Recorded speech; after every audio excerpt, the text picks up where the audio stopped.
Welcome to the Thrive Today podcast. I'm Natalie Bourne, the media host for Thrive Today and the founder of Innovation Meets Leadership. We are a platform for women who lead and believe. And today we are back with our founder, Colleen Rouse. Hello, hello. Hello. Always good to be in this place of having our chat. I love it. Yes, so I just got my box, my Thrive Today box. And if you're a member of Thrive Today, you actually get this beautiful box in the mail. But I noticed it was a little differently shaped today. Yes, we have a new design and making room for new things. And as it says on the box, it's curated for all of our Thrive Tribe girls, which I love doing. I get personally invested in doing this. But I want to talk about what's not in the box, because ordinarily, you would find your quarterly Thrive Today journal in the boxes, and it's not there anymore because it's moved. It's moved from paper to your phone. And we made this change because we really wanted it to optimize for our readers and to accommodate their busy schedules. And so I'm really excited about this change because it's now more interactive. They can access videos and a lot of other bonus material. So I'm really excited about the new opportunities it presents and the new experience it presents. Well, what I love about it too is it's interactive now. So when you go over to Mighty Networks after you've joined Thrive Today, you can actually interact with the content. We can talk to each other about it and really extend the learning further. So it's been super fun to interact with. It's been up since Mother's Day. So just a really cool experience. Today, we're going to talk about a really interesting topic. It's called Cheaper to Keeper. And I was like okay. It's like, okay, this is going to be interesting. So we're going to talk about a key principle of leadership. And so you talk about leadership through the law of love. And I find that really interesting because I really believe after, hearing a little bit about this topic, that even if you're listening to this podcast, if you stumbled upon it and somehow you're not even a Christian, I believe you can apply some of the principles here. Absolutely. And I love that this is our starting place because, and there's an admission that I would like to do right now, because I think some of the difficulty that people have with this whole notion of, wait, you want me to, I love my family, I love my neighbors, but now you want me to love my employees? Like, I don't understand how that translates.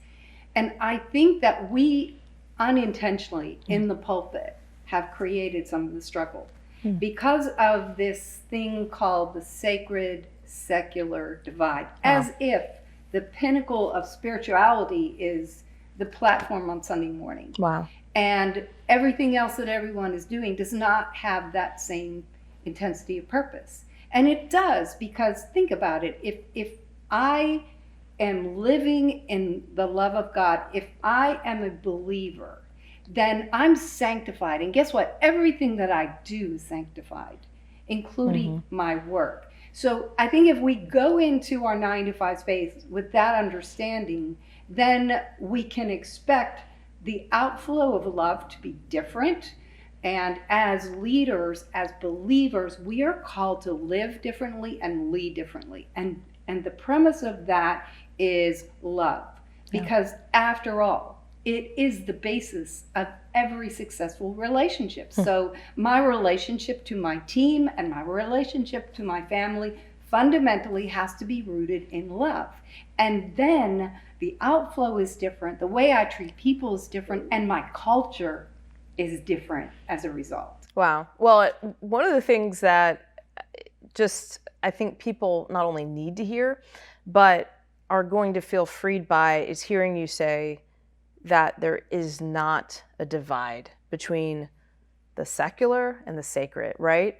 That when you come to Christ, you actually, those two things merge, and it's sacred because you're walking in with the Holy Spirit. And I think what's really important is to slow down and say that again, because so many people feel like, well, I haven't really arrived until I've, air quotes, gone into ministry. Yeah. Well, and you know what? You're right. We should pause and let that kind of settle in on people's hearts, because even if they never heard the statement, they've felt it. Yeah. They felt it from the pulpit, as if what we are doing as pastors is superior. And here's the bottom line. We all have a holy purpose to our life. That's right. And we have to be about fulfilling our purpose. And honestly, you know, when you think about being salt and light, those who are going into the secular world every single day, into the marketplace, they have more opportunities to be salt and light than me. And so I really need to get this straight in my head, and you all need to get it straight in your head. So if anybody has made you feel like what you're doing is not of value to the kingdom, then they are in error. And so I want you to embrace the truth about how God feels about you as a person and everything that you do in your 9-to-5 space, because he gave you a gift to be able to use to impact the world, and he is glorified through what you do.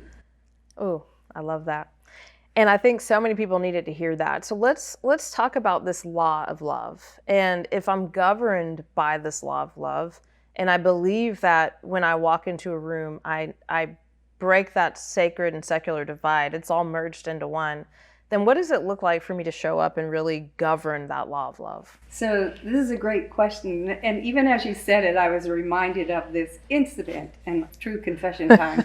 So I can remember I'm on 85, I'm driving rather fast, and I see a police car in front of me. And so, you know, as I just kind of ease up to the police car, I look on the side to see where this police officer is from. And they were from a completely different county. So I just sped up because he doesn't have jurisdiction. And so if we don't think the law of love has jurisdiction, then we're going to do whatever we think is best. And so basically what the law of love does is it calls us up higher, so therefore we can call other people up higher. And you know, everybody naturally, when you're at work, you're thinking productivity, you're thinking the bottom line, you're thinking profit margins. But the law of love calls us up higher, and what we are looking for will actually help us to accomplish those things. But the higher goal then is, how do I help these people fulfill their purpose? Yeah. Because the purpose speaks to the bottom line. And so it's just a shifting and calling, so that I can call others up higher, I have to be called up higher and have a whole different set of parameters by which I govern myself and the way I talk to people, the honor that I give to people. The honor doesn't leave the room whenever they don't please me. All of those things, if the law of love is governing me, then the output is different. Wow. And it makes me think about the fact that there's the idea of performance and potential. And you talk about this concept a lot, and I'd love to understand, when grappling with someone's performance versus their potential, how do you navigate helping them honestly with both? Yeah, that's a great question. And let's bring love back into this, because this is what we're talking about. So there's an interesting statement, which is very intriguing to me, when it talks about aspects of love, and it says, love is ever ready to believe the best. And that is like, wow. I mean, how that makes my head explode. Like, really? Seriously? How do we do this? And when you think about it, when we hire someone, we might think that we're believing in the individual, but I will tell you what we believe in. We're believing in the resume. That's right. We're believing in how they performed in the interview. We're believing in what the references said. Yeah. We're not really believing in the individual. So this is a posture. We're taking a posture of faith. I'm positioning myself, because of love, to believe the best in you, to help you to be able to fulfill your purpose. And so the cool thing about this, and I just discovered this when I was positioning myself to have this kind of heart posture with my team members, was this gave me an insight into being able to see their capacity, their potential, even if they didn't. And so you can't call something out of someone that you don't see. And love, you deciding to love them from the beginning, that heart posture gives you permission, opens your eyes to see things that maybe they don't even see. This is a powerful leadership tool. Wow. And it works. And as I do that, I see their potential, then I can begin to call them up and call that out. And that is a whole different way of relating to your team.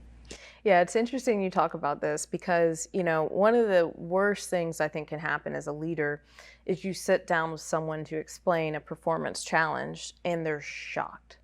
Or you sit down to let them go and they're shocked. And so I love that we're talking about this because love actually calls up and out what's in the person. And so I think about, I have a fun story that I tell about a guy that I worked with many, many years ago in my book. And he just was chronically late. Like we would be sitting in a meeting waiting on him. And he was supposed to lead the meeting, but he wasn't there. He was at home in bed.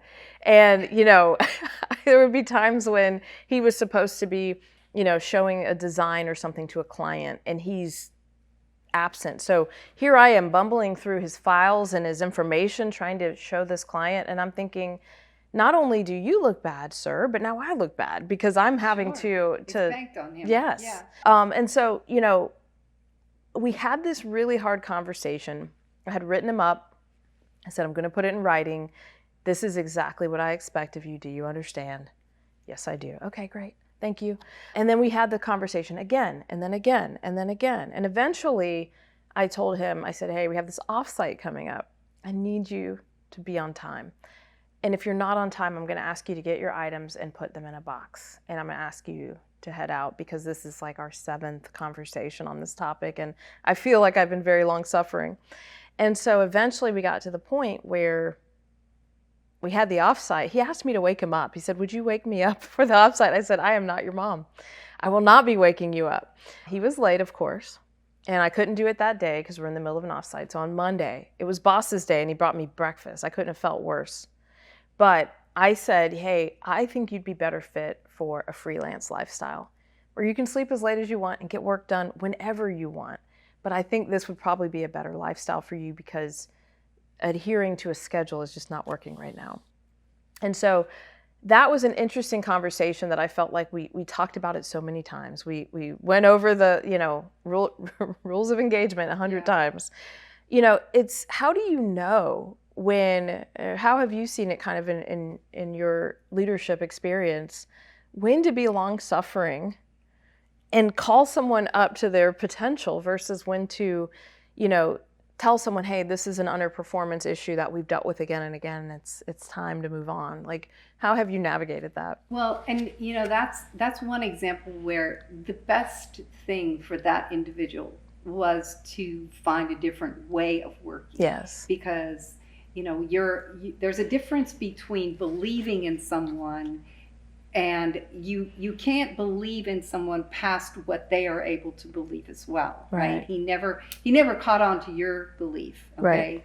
So what happens in that said is everybody else on the team suffers from it. So that's not what we're talking about when we allude to being long-suffering, which is another virtue of love. So I think about this passage in Luke 13, where there is a man who owns a field. He plants a tree, he plants a fig tree, and he's expecting figs. He doesn't get any, and he says, cut it down. It's just taking up space. And the gardener stands in and says, hold on, let me take a moment of time. Let me take a year. Let me pay special attention to it. And then afterwards, if it doesn't produce, then so be it, we'll cut it down. So here is this idea of our position as leaders. We are not the one who owns the field. We are the gardeners. Yeah, that's good. We're the one trying to help produce the best in others. And this scripture got awakened in my life in regards to an employee who had been performing, and then all of a sudden her performance just was lagging. And so, the conversation was, okay, is it time to end this employment? And so I thought about that scripture, and what I see in this passage is really important because what the gardener said was, first of all, he interceded, okay? He had a plan. Yeah. This is what I'm going to do. He owned part of it. This is the plan. But first of all, he had the heart posture of Yes. love. Yeah. Okay? So his posture was love and faith, believing in the person. The second thing was the plan. I'm going to invest. So personal investment of the leader. Yeah. And then he also had a period of time. It wasn't ad infinitum. It was after a year. So there is a time for you to look for fruit. You were long suffering with this gentleman, but then there came a period of time where, you know, you followed all of those steps in the way that you treated this employee. So are there people who are maybe take advantage of our good nature? Yeah. Okay. So let me, I love this question because I wrestled with this one time. I felt like I extended mercy with an individual, and I felt like, at the end of the day, I had to let this person go. And I thought, you know, in some ways, I feel like they took advantage of me. And here's what the Lord said. Ready? He said, nobody can take from you what you are giving by choice. Wow. And I thought, okay, that sounds familiar. Nobody takes my life, I give it. So nobody is taking advantage of you if you choose to have mercy and grace and love and patience with somebody. I think you couple it with wisdom, but nobody is going to take something from you that you are positioned to give. That's really good. And I think that that's a good call to us in our leadership. And, you know, we had a great coaching call for Thrive Today where you shared some incredible thoughts just a few weeks ago. And one of the things that I just weighed in on and shared is that we never know kind of the scope of our life and when we'll run into these folks again, right? Somebody that you maybe had to let go at one job, they may show up at another place that you end up working. They may have a say over whether or not you go to that other place. So it just matters how we care for people, not only just because it matters, but because we're called to a higher calling on top of all that. And so I just love kind of what we're talking about here because it is challenging. It's not easy. And it forces us to think about ourselves as not, I'm the boss and what I say goes, but this is somebody that, God, you've placed in my care. So how I care for them matters. Exactly. What I say to them matters. Yes. And I do have a responsibility to care for their heart, their mind, and not be haphazard in how I speak to them or what I speak over them. Well, and I gave the example of the employee that I felt like I was supposed to invest in, and I did. I followed all those patterns too. And I will tell you that we discovered some things that were haunting her even from her past, that we were able to get her counseling for. And in that case, we chose to invest even in her counseling. And I will tell you, there was such a wonderful turnaround. And the fact that I believed in her was a key part of her turnaround. And this is coming from her. So we have this powerful role of faith is amazing. You know, faith moves mountains. Faith changes perceptions. Yeah, this is so good. And, you know, so let's say that you have been long suffering. Let's say that you have walked through, you've tried a number of different interventions to help this person out. And like the gardener, you've given it a time period. And you get to the end of that time period and you say, okay, it is time to move on. I have clarified with this person what this needs to look like. We're at that point in conversation. What are some ways you do that with love and with clarity, even though it's a parting that's taking place? Yeah. Well, one of the things, the phrases that I use, because this is true, is that at some point, an individual who underperforms or who does some other things even worse, right? They eventually lose their right to lead. They lose the equity. And so with the team. And so now it can get to a place where, you know what, the rest of the team feels this way, believes this way. And so this is no longer working. And because what you want them to do as kindly as possible is to see their role in it. Because if they never discover and take responsibility for their part, then they're just at a loss and they'll just repeat the behavior somewhere else.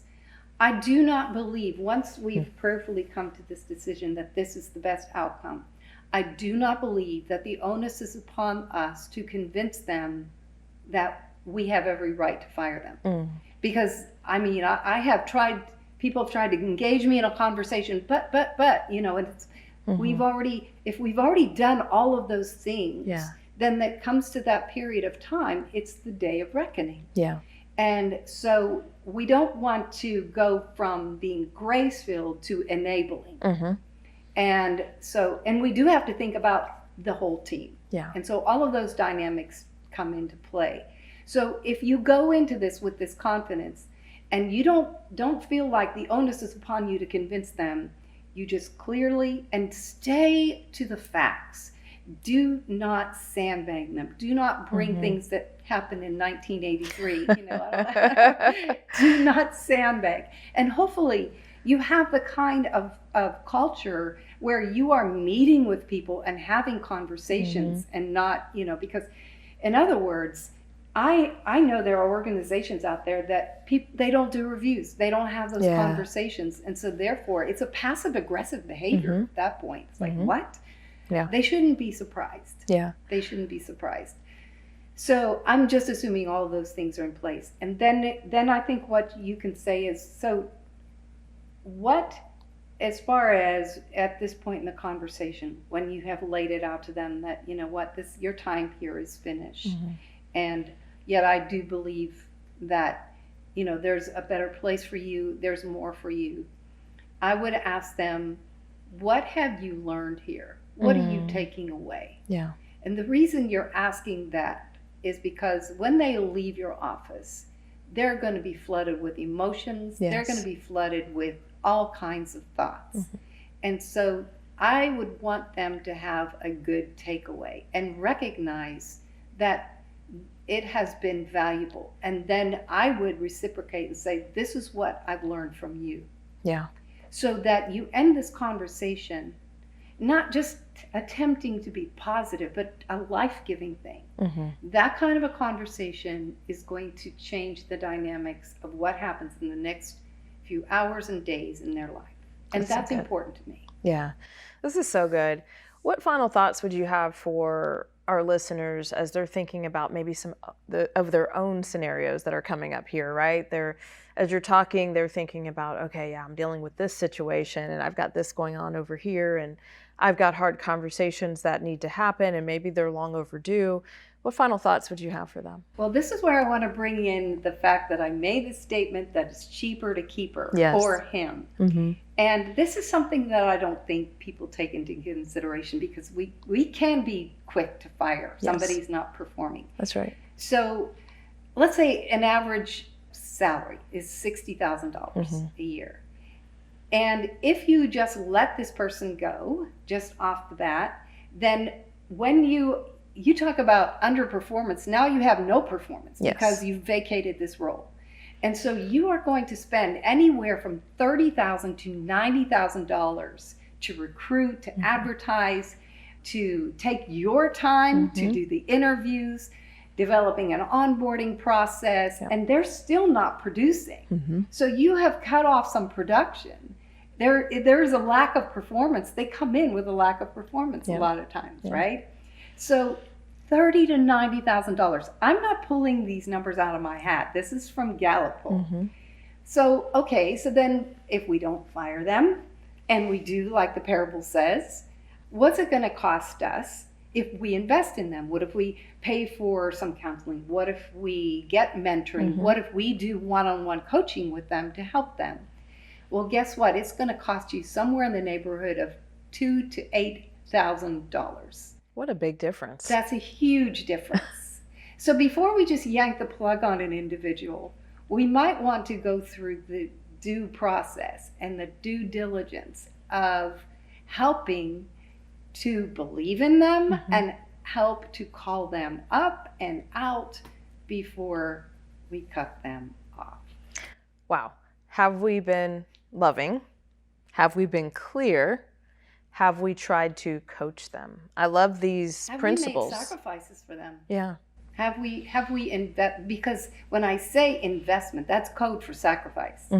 So have we done that? Are we willing to do that? And you know, these are the questions that we need to be running through our mind even when we're interviewing. Wow. You fire before you hire. Yeah, that's so good. Wow, this has been awesome. The masterclass on hiring. Thank you for your time today. This has been fun. Absolutely. Enjoyed it. Yes. So ladies, I would love for you to take a second and ask yourself, where can I apply this today? Maybe there's something specific in your own life that you're thinking about as we were talking about this.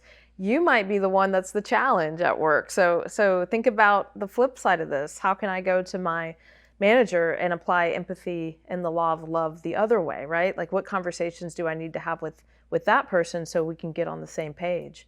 Maybe you're dealing with some employees right now and you've got to think about how to do it differently. Either way, this was for you. And I would love if you would take a moment and share this episode with a friend, because there's somebody out there that needs to hear what we just talked about. And last but not least, we want you to get in community. This is one of the ways that we continue to grow together, is topics like these, where we can actually talk about them on coaching calls that we have monthly, where we engage in these types of dialogues and we actually get a really great back and forth going with our community to talk about some of the harder things that we deal with in leadership. So head over to thrivetoday.com to learn more, and we'll see you next time.